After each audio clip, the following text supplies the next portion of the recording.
in my perspective, I think it's important in those type of situations when you're going through an issue in a relationship to go to friends who are in relationships.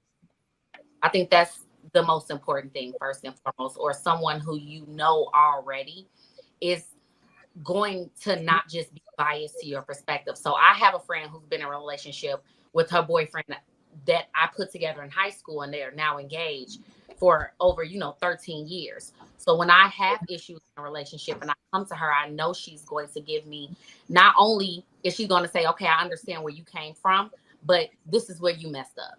This is what you could have done better. I know that she's that type of friend. Now, I also know I have my friend who's going to be like, oh, nope, we're going to be petty together. Everything he did is wrong. You did everything right.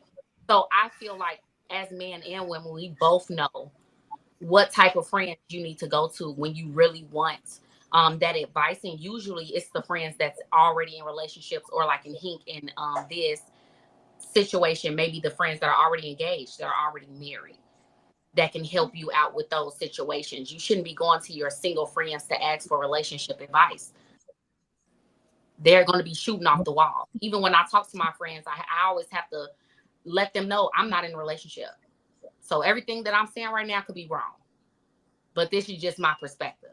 You understand what I'm saying? So I just think it's better if you deal with your friends, and when it has something to do with a relationship, you talk to friends who are in relationships and working on staying in relationships.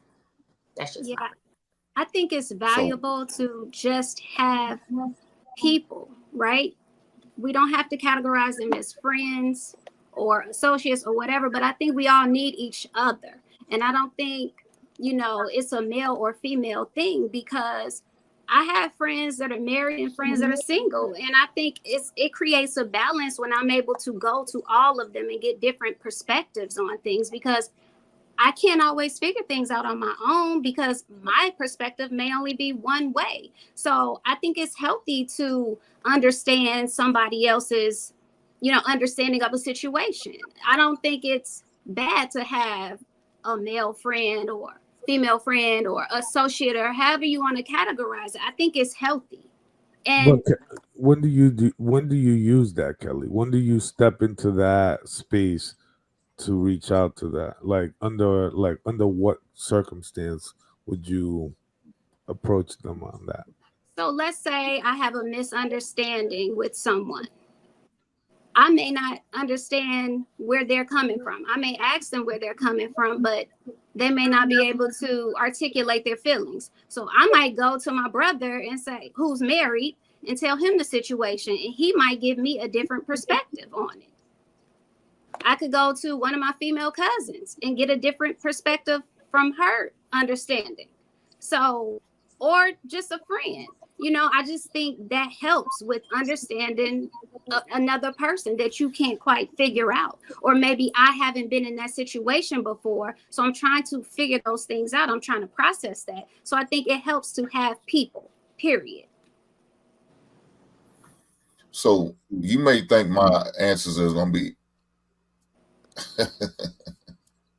barbaric, which it could be for some people.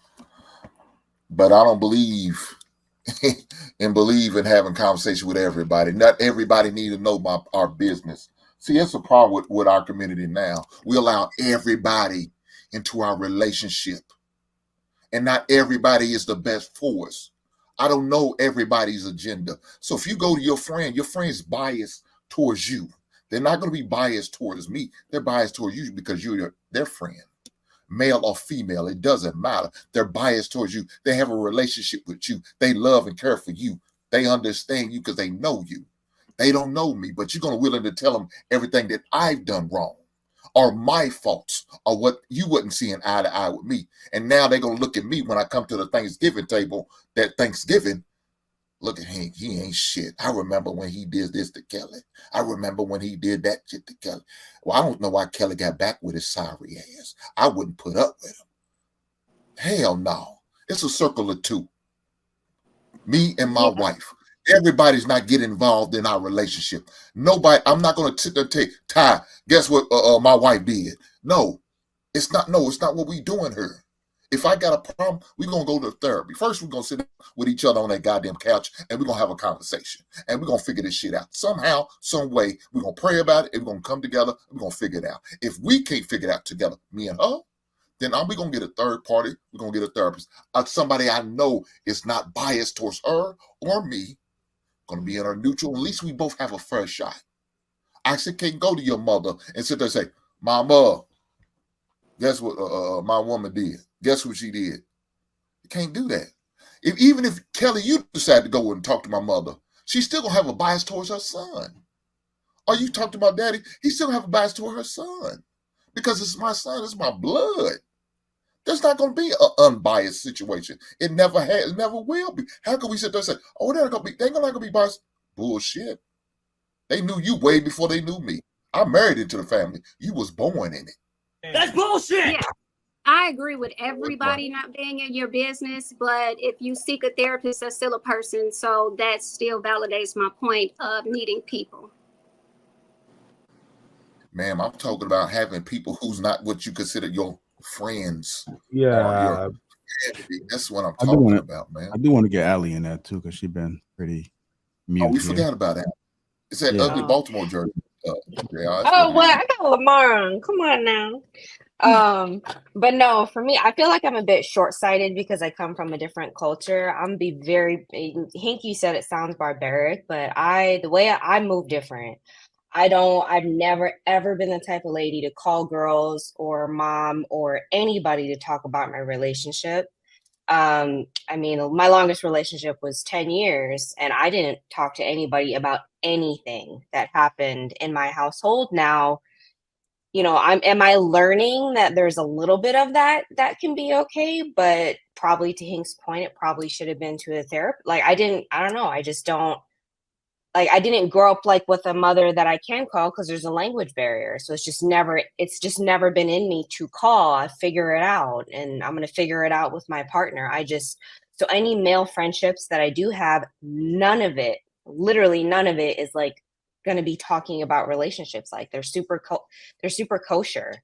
Talking about a TV show, talking about, I don't know, something in pop culture or whatever. But that's the way I move. I don't bring in any third party in relationships. I don't call girl. I don't like that because it is kind of true. The girls that are single will want to keep you single.